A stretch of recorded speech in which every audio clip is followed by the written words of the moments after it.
Movimientos inesperados, algunos suaves y otros intensos. Movimientos que esconden otros o que distraen.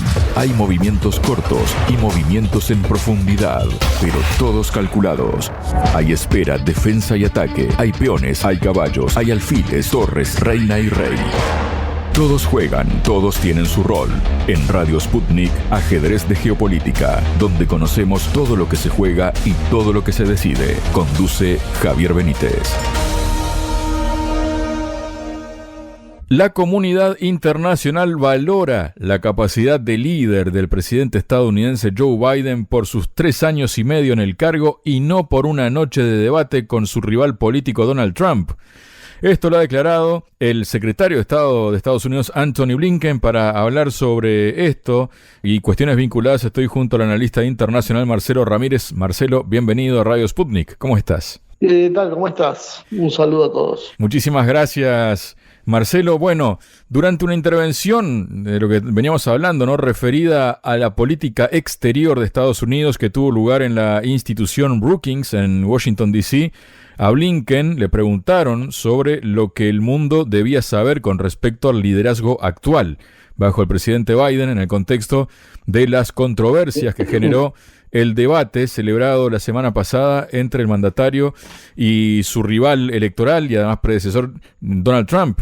Dijo Blinken: creo que lo que el mundo sabe, lo que el mundo experimentó durante 3 años y medio, no una noche, es exactamente el tipo de liderazgo que él ha aportado para resolver problemas que son comunes a tantos países, en particular a tantas democracias de todo el mundo.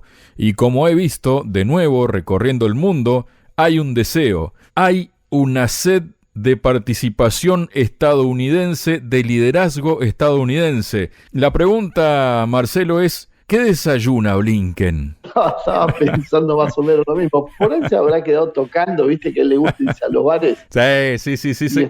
De After Hours se fue, quedó, y ahora, ¿no? Claro. Y yo creo que por ahí lo agarraron a la madrugada cuando volvía y bueno, hizo esas declaraciones. No, la verdad, todo es una cosa demencial. Demencial lo que está pasando. Que algo creo que es evidente es que necesitan un personaje como Biden que ha demostrado o ser absolutamente manipulable o está de acuerdo con el rumbo de la guerra, que es lo que están tratando de hacer. Y Trump les está saliendo con una idea complicada. Entonces, bueno, creo que de alguna manera, así como en Francia ves que hay una unidad, espantados todos porque no llegue la ultraderecha fascista de Le Pen, y vos mirás y te encontrás con que Macron está enviando tropas a Ucrania y desafiando a Rusia, llevando a su país a una guerra nuclear, y están todos preocupados porque no suba Le Pen, la gente de Le Pen. Puede decir, está bien, no sé si son los mejores, pero evidentemente lo que están haciendo ahora no está funcionando. Bueno, pero yo creo que el modelo es así. La prensa está en manos de un sector que daría la sensación que tiene decidido marchar en rumbo a una guerra termonuclear, porque una guerra con Rusia va a tener una de esas características. Vos fíjate que hablar de una guerra en Europa ya escala en serio, no una guerra como la que estamos viviendo, sino una guerra que involucre toda Europa, ya es moneda corriente, o sea, ya no es algo tan extraño. En Estados Unidos, bueno, yo creo que en definitiva se juega buena parte de esa partida, porque esto no solo se promueve en Estados Unidos, creo que sin Estados Unidos no se puede hacer. Por eso creo que también se están acelerando los tiempos, y hasta que se defina la situación de Estados Unidos, si llega o no llega Trump y en qué condiciones llega, bueno, claramente este periodo es un periodo de aceleramiento del conflicto, porque se necesita resolver esto antes que pueda haber un enfriamiento de las relaciones desde Washington. Si Estados Unidos decide a través de Trump retasear fondos para la OTAN o salirse de la OTAN, hipótesis que manejan la gente que está alrededor de Trump. Trump el otro día dijo en una charla por qué Estados Unidos tenía que ser enemigo de Rusia, de Chile y de Corea del Norte. Bueno, eso por ahí lo decimos nosotros y nos llama la atención, pero dicho en ese nivel es una cosa absolutamente inaceptable. Entonces, en esas condiciones, bueno, todo apunta, hay que aclarar, hay que acelerar los tiempos. Bueno, y ahí es donde empezás a ver a este Trump primoroso que ve Biden, que parece que las multitudes lo claman. Exactamente, y esto nos lleva, Marcelo, a una sucesión de publicaciones que ha hecho la revista The Economist desde el mismo momento en que terminó el debate entre Biden y Trump, ¿no? Recordemos que el próximo debate en principio tiene lugar el próximo 10 de septiembre. Y bueno, por ejemplo, enseguida, el mismo viernes, The Economist tituló "La horrible actuación de Joe Biden en el debate pone en duda toda su candidatura". Dice: "La misión de Joe Biden en el debate presidencial celebrado en Atlanta el 27 de junio fue clara, demostrar que sus críticos estaban equivocados, mostrando que estaba mentalmente en forma y de ese modo revertir el déficit de las encuestas que hace de Donald Trump el favorito para ganar las elecciones estadounidenses de 2024. Desafortunadamente, su actuación fue un desastre absoluto, tal vez la peor de cualquier candidato presidencial en la historia moderna. El presidente, que tiene 81 años y tendría 86 al final de un segundo mandato, tartamudeó de manera indescifrable, tuvo dificultades para completar sus líneas de ataque y demostró que sus escépticos tenían toda la razón, aunque Trump estaba en su forma habitual, divagando, mendaz, vengativo. De alguna manera parecía el más coherente y lúcido de los dos.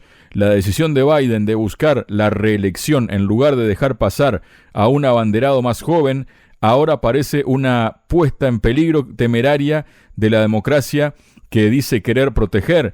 Y eso lo publicó el día 28, luego el mismo día también escribía otra editorial que titulaba "Joe Biden debería ahora dar un paso a un candidato alternativo", ¿no? Y al día siguiente, el día 29, ya hizo una lista, ¿no? Como de buena fe, como esas listas que van preparando los entrenadores, ¿no? Para este va al mundial, este no.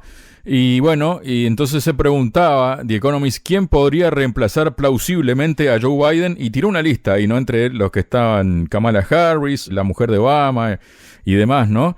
Y luego, el 30, si estamos hablando en 2 días de diferencia, ¿no? El 30 de junio publicaba "¿Por qué Joe Biden no se irá?", ¿no? Y dice: "El desempeño del presidente Joe Biden en su debate presidencial contra Donald Trump el 27 de junio puso en duda su candidatura. Sin embargo, en los días posteriores la campaña ha tratado de salvar a Biden y por ahora lo ha logrado. En privado, los representantes de Biden trabajaron para calmar las ansiedades de los donantes preocupados por tirar dinero bueno tras dinero malo y de los candidatos de las listas inferiores preocupados por su propia supervivencia política. En público, se les ocurrieron una cantidad notable de explicaciones para la actuación del presidente. Fue solo un resfriado, un dolor de garganta, una sola mala noche, un momento de vejez. Bueno, 90 minutos de vejez, claro, ¿no? Pero no se dan cuenta de que Trump es una amenaza existencial para la democracia". Bueno, ¿qué nos comentas de esta evolución que ha ido teniendo en sus publicaciones de Economist, Marcelo? Un poco me hace acordar lo que te decía hace un rato, ¿no? Es una amenaza para la democracia. O sea, a veces se pregunta por qué. O sea, vos tenés a Biden gobernando que está llevando al mundo a la guerra, pero la amenaza es Trump. Este juego se repite mucho con, creo que conceptos vacíos, como esta cuestión de la democracia, que ha sido absolutamente vaciada de contenido y en realidad se transforma hoy en una especie de retórica sin sentido. Ahora, independientemente de esto, ¿no? que es bastante ya habitual que lo escuchemos, hubo cosas extrañas. Este debate se dio con un lapso, con el segundo, extremadamente largo. Nunca en la historia hubo una cosa así, por lo menos que yo recuerde. Y esto de alguna manera creo que significa que, bueno, ellos mismos no están seguros de qué es lo que van a hacer. Da la sensación como que hay una puja entre distintas corrientes y están los que creen en que la solución es llevar a Biden como sea, están los que creen que la solución es reemplazarlo, como estabas diciendo, pero no tienen candidatos. Michelle Obama, por lo visto, parece poco interesada en agarrar un hierro caliente, ¿no? Porque es muy probable que el que se presente, si van a unas elecciones, las termine perdiendo. Se habla del candidato, como candidato al gobernador de Newsom, creo que se llama el gobernador de California, pero no tiene relevancia todavía nacional como para poder hacerle frente. Entonces pensaría que esto también es bastante utópico y ante las dudas se mantendría Biden. Biden garantiza, por un lado, el continuismo, el status quo de lo que estamos viviendo, lo cual significa avanzar hacia esa guerra que decíamos y que incluye atribuye cada vez más fuerte a China y que no termina de resolver el tema del Medio Oriente. Escuchamos que Israel se está preparando para invadir al Líbano, cosa que va a empeorar la situación y que, bueno, que se demuestra al menos ineficiencia para frenar las acciones de Netanyahu, si esto realmente es la intención de Biden, como en algún momento se esbozó, pero bueno, que finalmente por los resultados se ve que no ha sido muy efectivo. Existe otra posibilidad que algunos analistas he escuchado que barajan, que no es tan descabellada,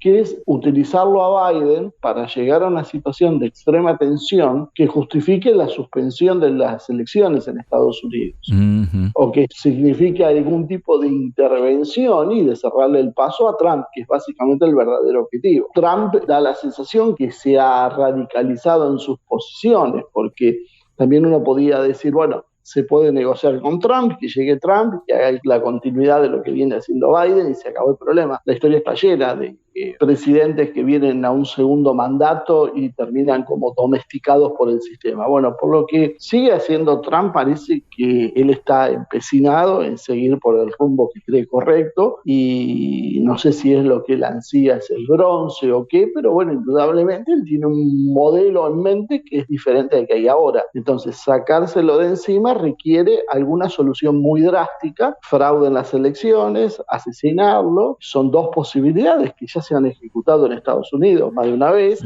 y que sabemos que son de alguna manera plausibles, pero bueno, la situación está demasiado candente y esto puede precipitar una guerra civil o un estado de conmoción interna de Estados Unidos. Entonces, buscar la excusa de un enemigo externo, amenazante, que no permite el normal desenvolvimiento de la democracia y que no se pueda votar, podría ser una solución. En definitiva, es lo que hicieron con Zelensky.